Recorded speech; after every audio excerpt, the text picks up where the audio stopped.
रोहित, बहू कहाँ चली गई सुबह सुबह? मौज उसकी कुछ अर्जेंट मीटिंग थी, इसलिए उसको आज जल्दी ऑफिस जाना पड़ा। बहू भी ना अपने घर का जरा भी नहीं ख्याल रखती। ये नहीं कि आज संडे है घर पर रहूं, घर का ख्याल रखूं।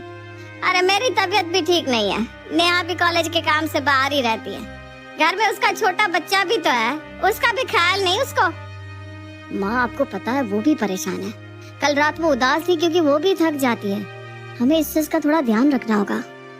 रोहित और सुमित्रा आपस में बात कर ही रहे थे, तभी उनके दरवाजे पर किसी की दस्तक होती है। क्या बेटा देख कौन आया है।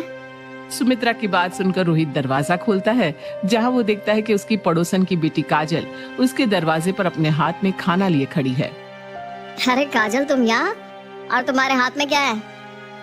अरे कौन है? किससे तू इस तरह खड़े होकर बात कर रहा है? मैं हूँ आंटी काजल। हटो, अब मुझे आंटी जी से बात करने दो कि मैं यहाँ क्यों आई हूँ।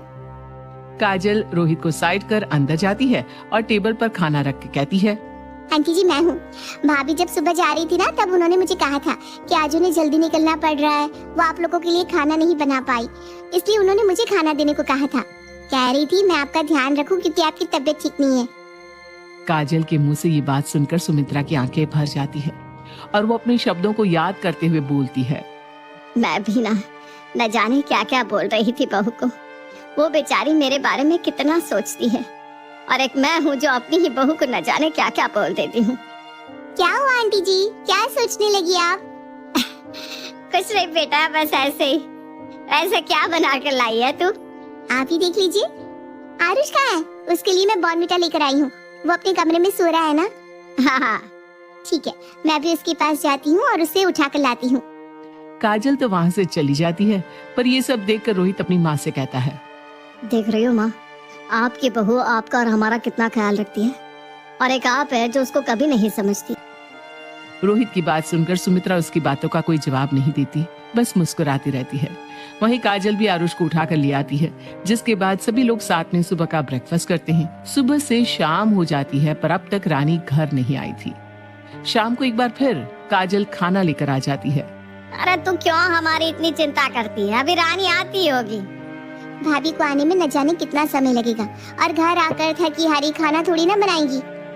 काजल की बात सुनकर अब सब शांत हो जाते हैं और खाना खाने लगते हैं।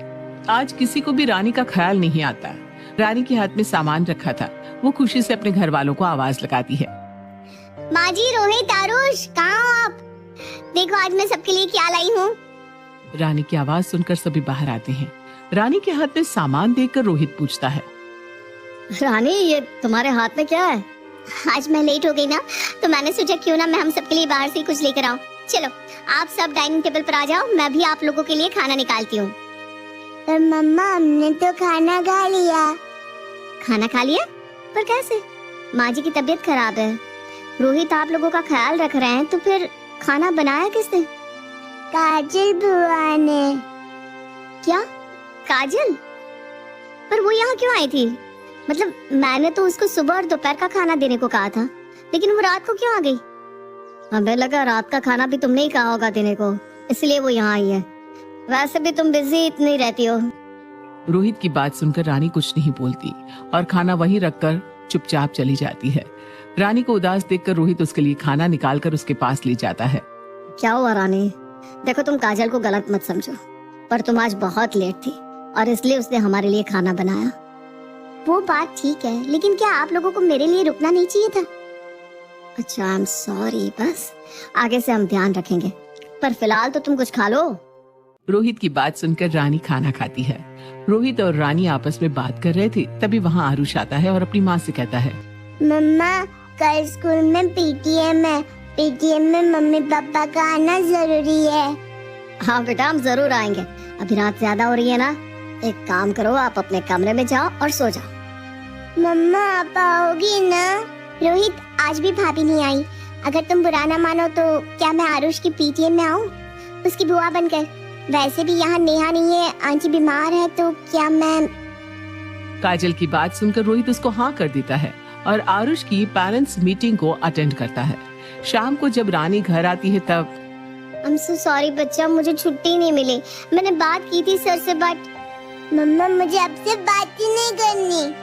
आरुष वहाँ से चला जाता है और रानी रोहित की तरफ देखने लगती है।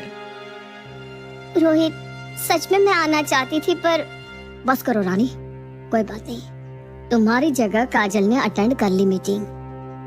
रोहित, मैं ये क्या देख रही हूँ? मतलब मैं ऑफिस में बिजी क्या हुई, काजल का आना जाना कुछ ज्यादा ही नहीं हो गया? हर चीज में काजल। अरे तो क्या हो गया? अब तुम अपने बच्चे को टाइम नहीं दे रही, इसमें हमारी तो गलती नहीं है ना। रोहित भी आज रानी से गुस्से में बात करके वहाँ से चला जाता है। इस बात से परेशान रानी भी उदास हो जाती है और अब वो काजल के बारे में कुछ ज्यादा ही सोचने लगती है। अगली सुबह रानी जब अपने ऑफिस जा रही थी तो उससे पहले वो काजल से मिलती है। आइए ना, बैठिए। नहीं काजल, मैं बैठने नहीं बल्कि तुम्हें कुछ समझाने आई हूँ। थैंक यू, तुम इतना ख्याल रख रही हो, पर अब से तुम मेरे घर के मामले में मत आओ। मतलब अब मेरे घर में मत आना, चाहे कुछ भी हो जाए। मैं अपनी फैमिली को देख लूंगी, समझी? काजल कुछ नहीं समझ पाती। वहीं रानी भी अपनी बात बोलकर चली